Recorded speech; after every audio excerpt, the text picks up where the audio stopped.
obsessed with me. Who I smoke, Lil Leaky. Who I smoke, Big Meaty. Who I smoke, Lil 2 3 Wonder. Why are you so obsessed with me?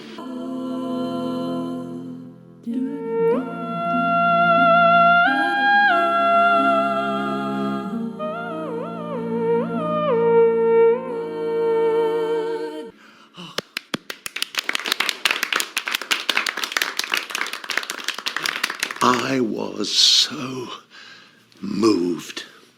This is how audiences must have felt when they first saw Olivier play Hamlet. Oh, bravo, boys and girls. Bravo. Except for you. You were god-awful. Hey,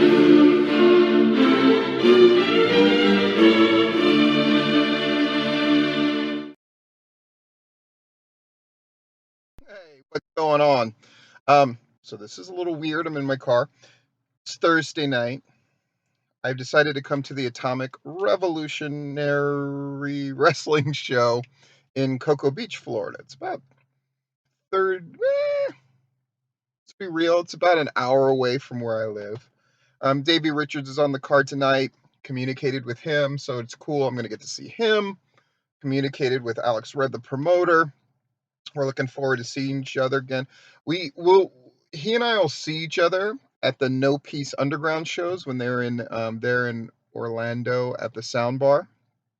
So it'll be cool to see him. The shows have been a big success.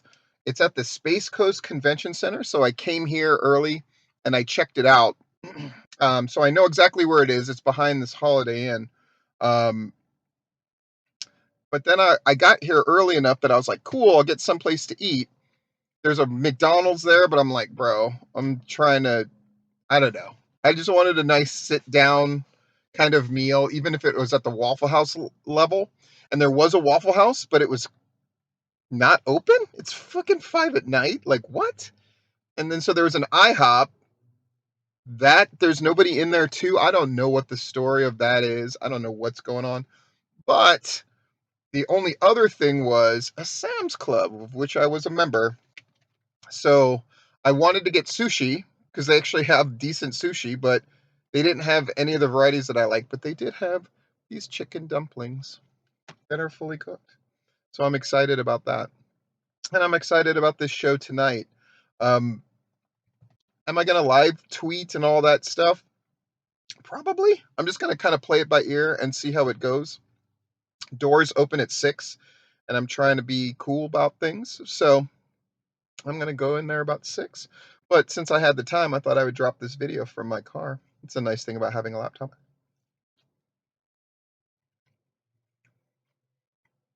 I'm glad I didn't just get McDonald's. These dumplings are really good. In any case, I'm sure I will add something post-show to this war journal. Hey, so this is going to be the second part of the Wrestling War Journal. This is going to be the first one of the weekend. This one has to do with Atomic Revolutionary Wrestling, which I went to last night. So if I did it correctly, the first part was when I was in my car about to go into the show. Now, this is the next day. Now, tomorrow morning, I'm getting up at 4 in the morning, so I could leave by 5 easily. So I can get into Augusta, Georgia for IWE around lunchtime, and I like to be there very early and that kind of thing. So I'm going to be there and I'm going to have a lot to talk about before, possibly during, and then after that show as well. And then the next day, we're a bit of a road trip because on the ride back, I'm going to have, I think, an illustrious Georgia wrestling guest in my car. Taking him to Orlando with me. And then if I get there early enough, I'm going to swing by the Pro Wrestling Action Show in Sanford, Florida.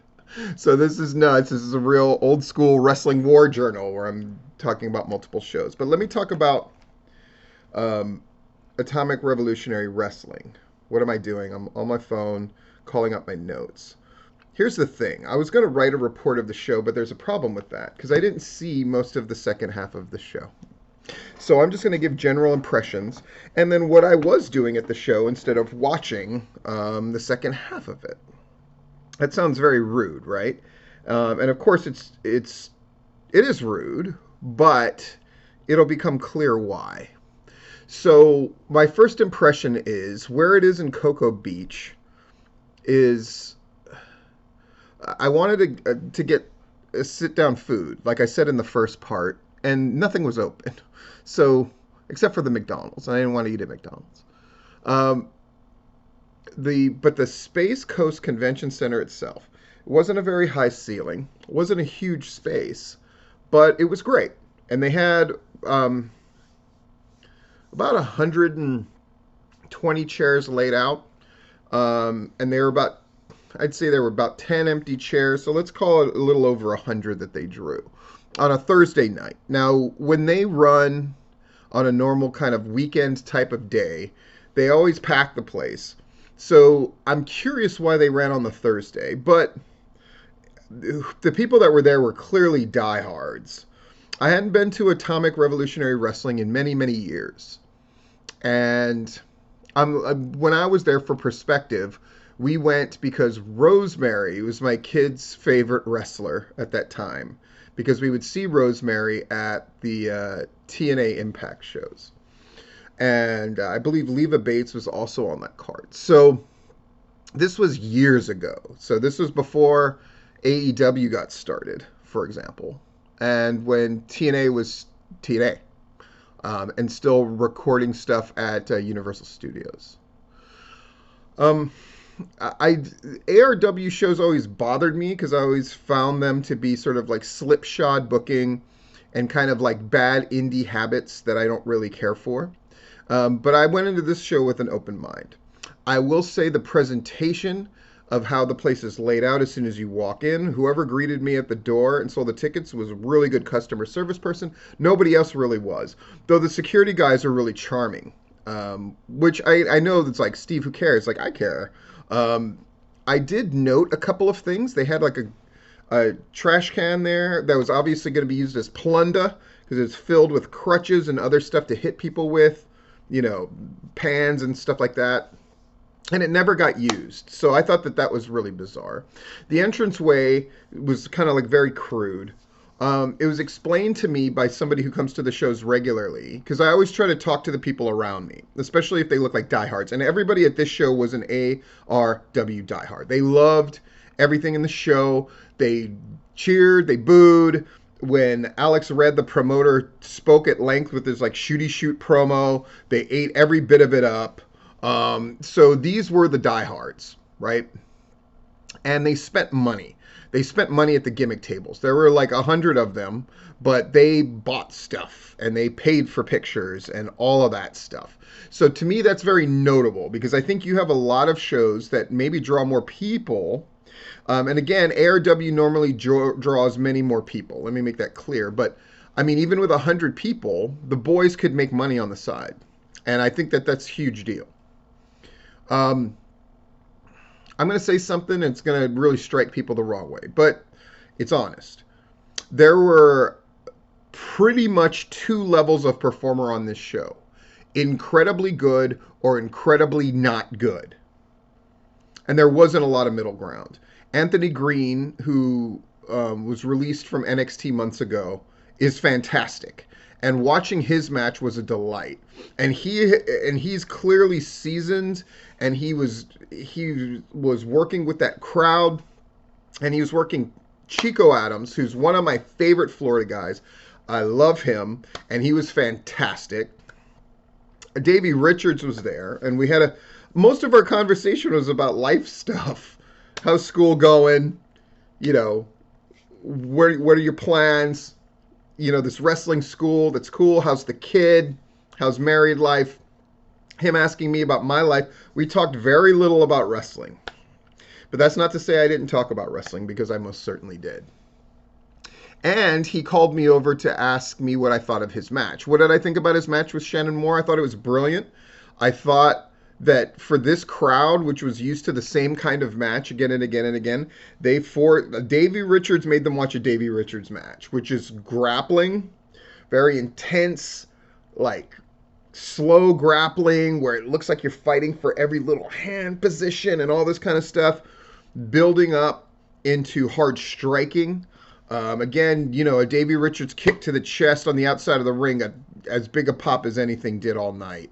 The finish was garbage, right? There's this kind of joke gimmick wrestler named Jerry, whatever the fuck. Let me look at this guy's name. He wrestled in the pre-show match. Then he wrestled again in a match where they got basically destroyed. So you had guys at the level of like Anthony Green, Matt Taven, Davey Richards, Shannon Moore, Chico Adams. I put him up there. Then you had a bunch of guys that suck. And then you had a bunch of overbooked stuff, like their champion Jason Dugan, who has an entourage of 9 million guys that he needs to get through. The only people that I would consider that were like pretty good were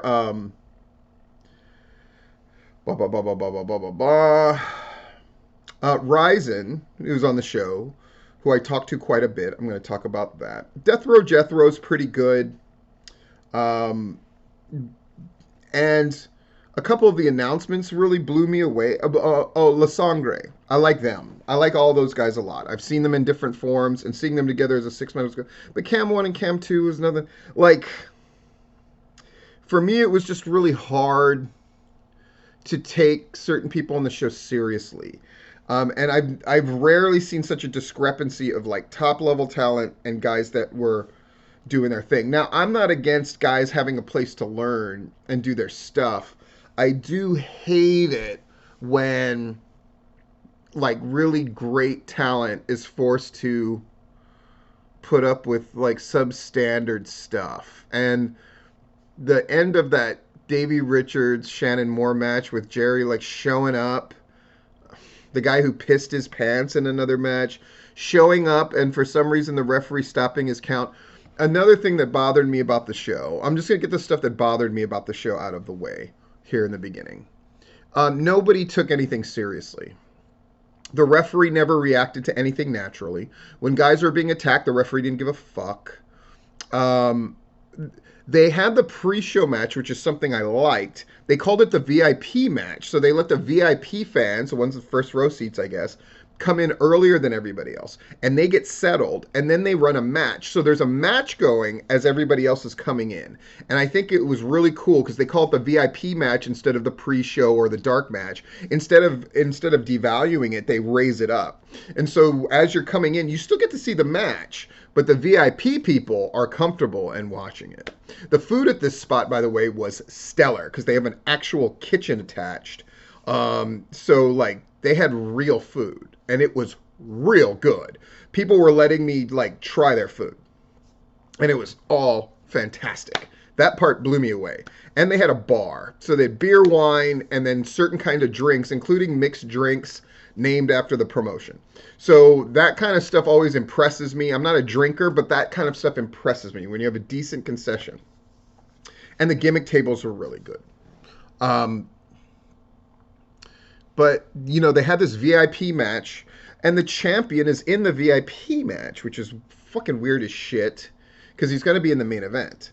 But then, at the end of that thing, he yells out to Matt Taven, who he's wrestling, who's at his gimmick table. And Matt Taven basically no-sells it. Like, nah. Like, nobody gives a shit. Like, nobody reacts like the stuff is important. It's such a great idea to build the thing.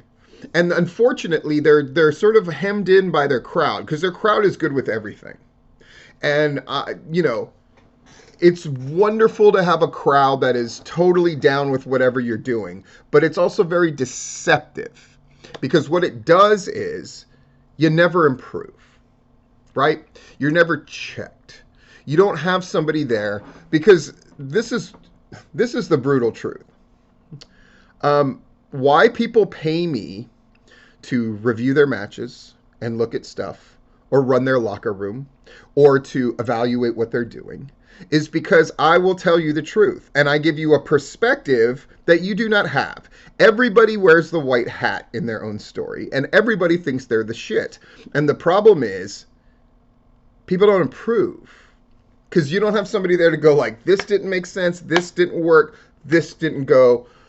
We need to do this better. We need to make sure this isn't being repeated for show to show to show. When something goes wrong, you need somebody there who can like handle it and make sure people are being taken care of. Those are vital things. And ARW needs an outside set of eyes to look at it and go, this isn't good. This isn't good. This should have been done in a different way. That finish with Jerry and like the. Okay, so let me walk you through the finish that I'm talking about. So Shannon Moore and Davey Richards, Davey who plays like partial heel in this thing because Shannon Moore's sort of the hometown guy and he's like a secondary champion and it's for that secondary title. Again, when you give a secondary title a weird name, like theirs was named the Rapid Fire Championship, but that doesn't mean anything. I don't get it. Like, okay, so the Rapid Fire, what the fuck does that mean? Didn't seem to mean anything except for it's another title. Okay, I'm a first timer. I don't know what the fuck that means, and it's never explained. So they have this knockdown drag out match. The finish is it's back and forth. Anybody could win this thing. Shannon Moore hits this like freaking swinging neck breaker thing off the second rope. Bop, hits Davey. It's supposed to be the finish, I gather. Referee counts. 1, 2. The Jerry, I pissed my pajama pants in the second match I was in guy comes running to the ring yelling, hey, hey, hey, hey. So the referee stops counting, stands up, and goes over to Jerry. Does that make sense to anybody? I'm not talking Jerry's even up on the apron. It still doesn't excuse a referee breaking his count. Does it?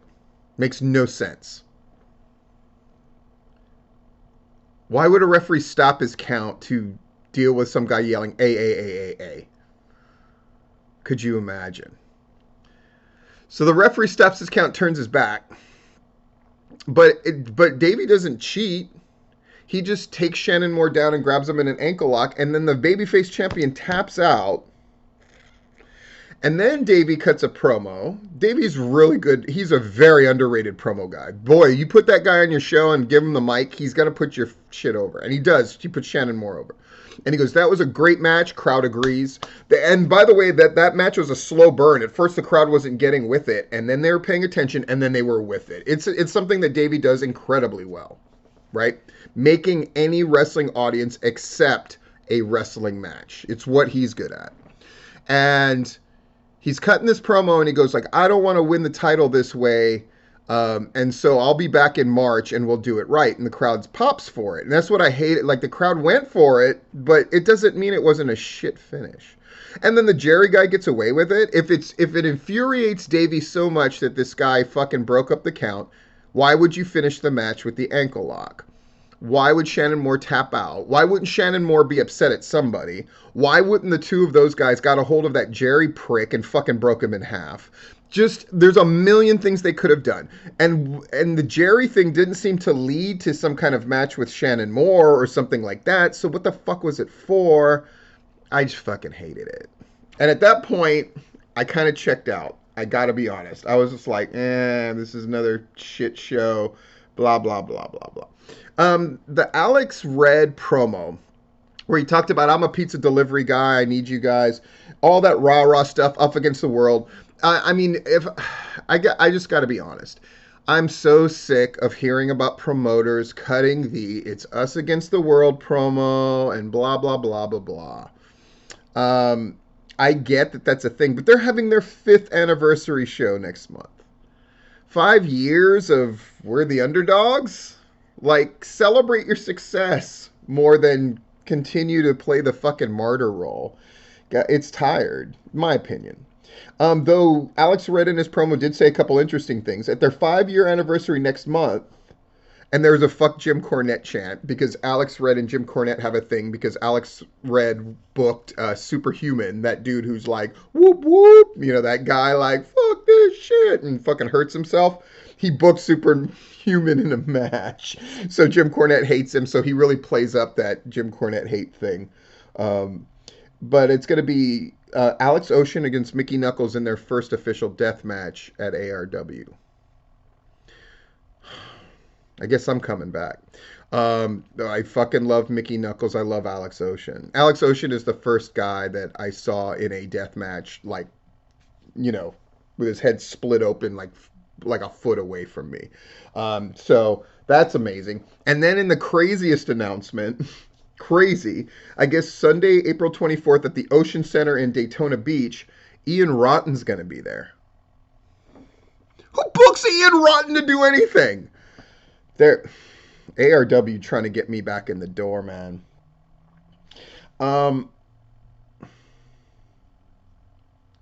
So I talked to Ryzen. Now Ryzen was a Colorado wrestler guy, and he's been at AEW a ton of times. And we just chopped it up. I can't tell everybody everything we talked about. I can talk about it on Patreon, but it's one of those where we have a lot of mutual friends because he's a Colorado area guy. But then I found out he lives in Orlando, and he found out I lived in Orlando, and we didn't realize that we were like 5 minutes away from each other this whole fucking time. And we got along swimmingly. He's a very smart guy, 36. He took his shot at the wrestling thing, and now he's got it in perspective, but he still does AEW stuff.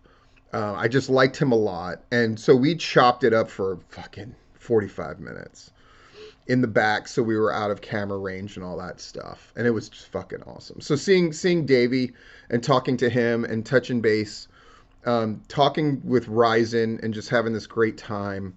I'm talking with Anthony Green, who's a guy that I love and I fucking root for, and he does such great work. And talking to him a little bit about the NXT thing and the guys that just got fired. And for those that don't know, Ryan, the guy I broke in with, who had been with WWE since 2013, he was one of the guys they let go. And he's just incredibly good at his job. And I don't know, different people who I consider to be very smart are on different sides of it. Is it better that Ryan got fired for no good cause other than he's in the old regime, even though he's really great at his job? There's something about that is, I think, so disquieting, right? You could make the argument for Samoa Joe. Like, I get it. I don't get getting rid of a guy that does just good work behind the scenes. To me, that's incredibly short-sighted and really stupid.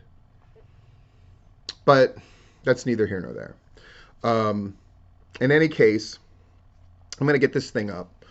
So did I enjoy the ARW experience? It was certainly unique. And I learned a number of things at that show that I've passed on to other people today. Because I think they do some things incredibly well. I think the talent on their roster is incredibly not good, except for the people that get brought in, who are incredibly good. So that the juxtaposition is just shocking and jarring. Now, but would I ever go back? Fuck, Mickey Knuckles and Alex Ocean. How am I not going to go back? And Alex Red might get upset about this like video review, but like I call him as I see him. But I get why they're a thing, and I get why they've been around for 5 years, and I get that this is a labor of love for Alex Red, who is a very volatile guy. Like, so it's not that I don't relate. It's not that I don't get that. And he's everything in the bottle washer there. I see him running around, and I have respect for guys that do that. So I will be back. But for me, it was the joy of just talking to people. There's this guy, Jimmy, in the audience, whose brother works for ARW, but had a falling out with Alex Red, so he wasn't there for a long time, and now he's back. And so he was there, and so it was great to talk to him. We had a great conversation while I was sitting there in the audience. He was explaining who's who and what's what and what he was impressed by. And yeah, I love the atmosphere. Right? That's what I'm more about. I watch so much wrestling that just the nuts and bolts of this move, it doesn't really interest me. I'm kind of more interested in the general feel of stuff. And if I could talk to a guy like Ryzen, all the better. That was fucking awesome. And touching base with Anthony Green, because we saw each other at Division Pro show I went to a couple months ago. I see that he's booked in different places, so I really root for him.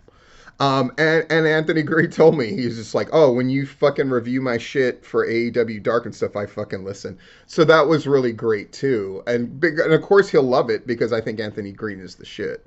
So, and seeing Davey, of course, and seeing that guy grow up and be in the fucking rock solid looking best shape ever. It's like, it's amazing. And it's mind blowing, to think that, everyone's doing this 10-year challenge thing, a picture from 10 years ago. Well, my picture from 10 years ago, I mean, I worked with Davey Richards and trained him like more than 10 years ago. It's just wild. It's wild. But I am looking forward to getting there tomorrow morning. Let me go ahead and get this thing up. Wrestling War Journal. Some people have said, oh, they're usually too short. This one isn't. And this is just the first one. So I'm going to see you guys tomorrow. Take care. I need to get to bed soon, though I'm probably going to watch Rampage because I love this wrestling shit. See ya.